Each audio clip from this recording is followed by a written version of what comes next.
তো বাসায় আইসা পড়ছে। আমি কি করি? আমি এক কাজ করি, আমি বৃষ্টিকে একটা ফোন দিই।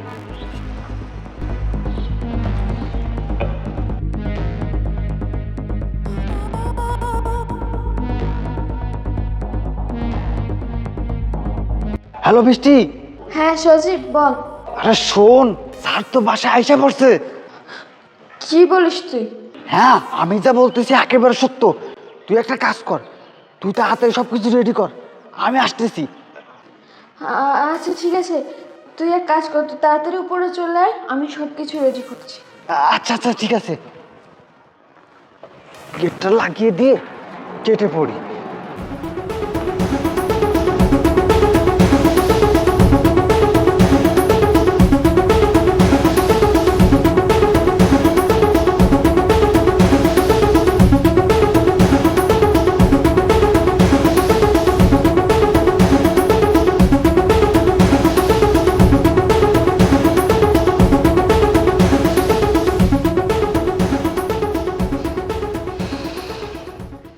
আমার কাজ শেষ, এবার তোর কাজ শুরু।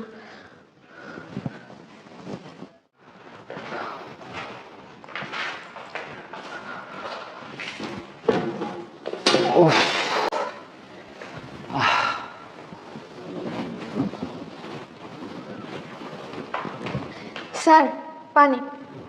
কি রে, হঠাৎ এত কেয়ার, কাহিনী কি? স্যার কি যে বলেন না, আপনার দয়াতেই তো আমরা বেঁচে আছি। আর তাছাড়াও এখন তো ম্যাডামও বাসায় নাই, এই সময় যদি আপনারা এটুকু কেয়ার না করি তাহলে কি হয় বলুন তো? কথা অবশ্য ঠিকই বলেছিস। আচ্ছা তুই এক কাজ কর, তুই আমার জন্য এক কাপ কফি বানিয়ে নিয়ে যা। স্যার কফি বানিয়ে আনছি, কিন্তু আপনি পানিটা খান। হ্যাঁ আমি খাচ্ছি, সমস্যা নেই, তুই যা। আচ্ছা ঠিক আছে। ঠিক আছে যা।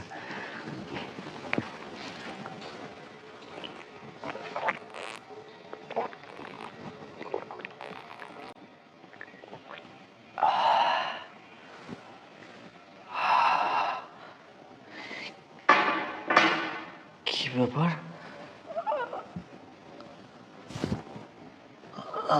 আমি এরকম চারিদিকে অন্ধকার দেখতেছি কেন?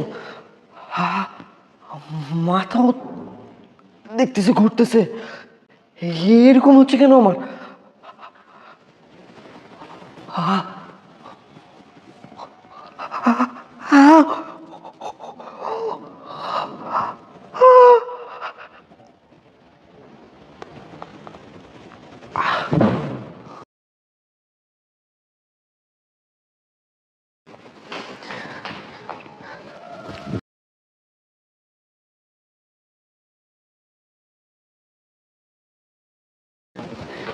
এই, ঠিকঠাক কাজ করছিস তো? হ্যাঁ কাজ হয়ে গেছে। স্যার কি? হ্যাঁ ঠিক আছে। এই চাবি কোথায়, চাবি কোথায়?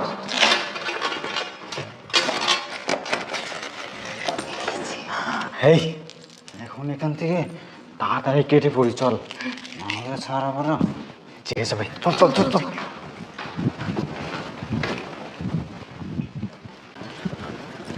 আরে ওইদিকে না, এদিকে এদিকে। এই এখানে যে এগুলো আছে তুই জানিস কি বল? আরে ম্যাডাম যাওয়ার আগে স্যারকে বারবার করে বলে গেছে যে ড্রেসিং টেবিলের ভিতর টাকা পয়সা স্বর্ণ গহনা সব কিছু রেখে ম্যাডাম লক দিয়ে গেছে। আচ্ছা ঠিক আছে, তাড়াতাড়ি কর। হ্যাঁ এখন আর বেশি কথা বলিস না। এত টাকা, এত সোনা গহনা, আমরা তো পুরো লাল লাল হয়ে যাব। এই কত টাকা! শোন, এখানে এত কথা বাড়িয়ে সময় নষ্ট করে লাভ নেই, চল এখান থেকে তাড়াতাড়ি কেটে পড়ি।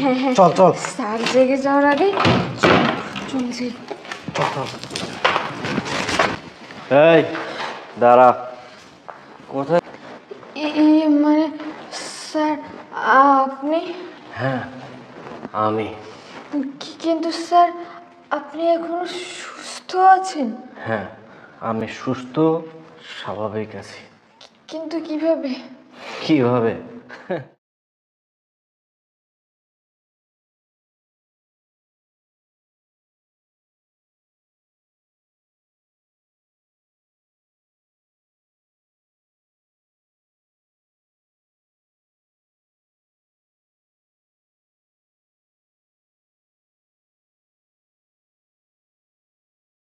স্যার সবই বুঝলাম, কিন্তু আপনি কিভাবে জানলেন যে আপনার পানিতে মেডিসিন আছে?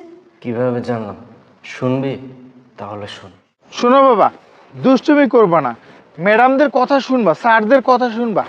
আশরাফ ভাই, আরে ভাইয়া, কেমন আছেন আপনি? এই তো ভাইয়া, আলহামদুলিল্লাহ। আপনি কেমন আছেন? আপনাকে অনেকদিন পর দেখলাম ভাই। আমি আলহামদুলিল্লাহ অনেক ভালো আছি। কি ব্যাপার আব্বু, কেমন আছো তুমি? আমিও ভালো আছি। ভালো আছেন? হ্যাঁ আশরাফ ভাই, একটা কথা ছিল। হ্যাঁ ভাই বলেন।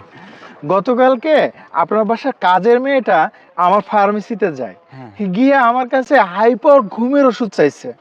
ওকে আমি বললাম প্রিসক্রিপশন কোথায়? উনি বললো যে ভুলে বাসায় ফেলে আসছেন। ভাই, ওকে বলবেন যে নেক্সট টাইম যেন সাথে করে প্রিসক্রিপশন নিয়ে আসে। আসলে এইসব ওষুধ তো হাই পাওয়ার, এগুলো সচরাচর দেয়া যায় না। বুঝতে পেরেছি, সমস্যা নাই, আমি ওকে বলে দিব। আচ্ছা ঠিক আছে ভাই, আসি তাহলে। হ্যাঁ? ঠিক আছে।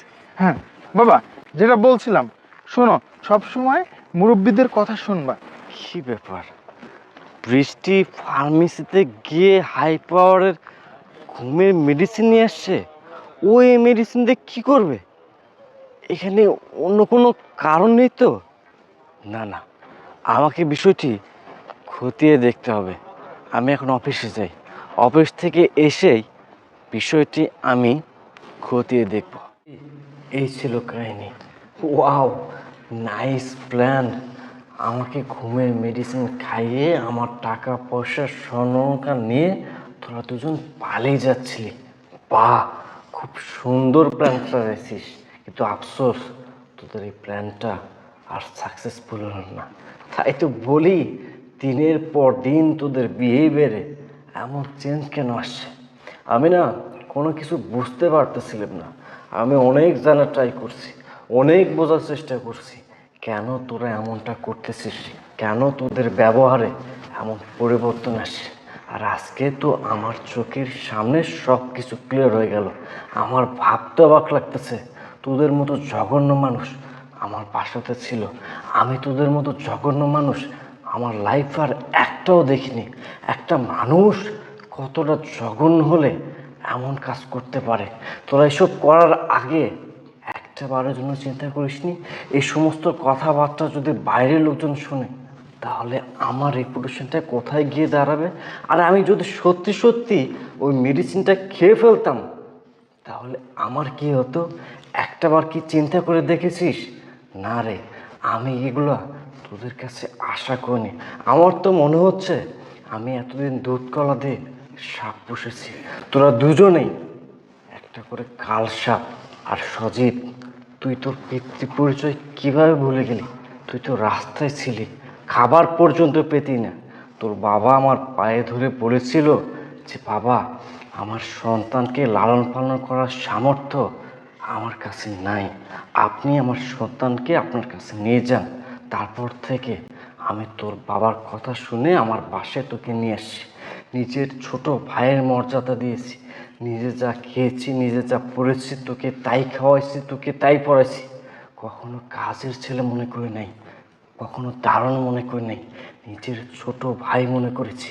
আর তুই কিনা এমন একটা কাজ করতে পারলি, এমন একটা কাজ করতে গিয়ে তোর বিবেকে এতটুকু বাধ্য না? তোর কি একটা বারের জন্য মনে হলো না তোর এই স্যার তোকে কতটা ভালোবাসে রে? আর বৃষ্টি, তোর মতো নর্দমার কীট আমার বাসাতে ছিল, আমার ভাবতেও ঘৃণা লাগতেছে।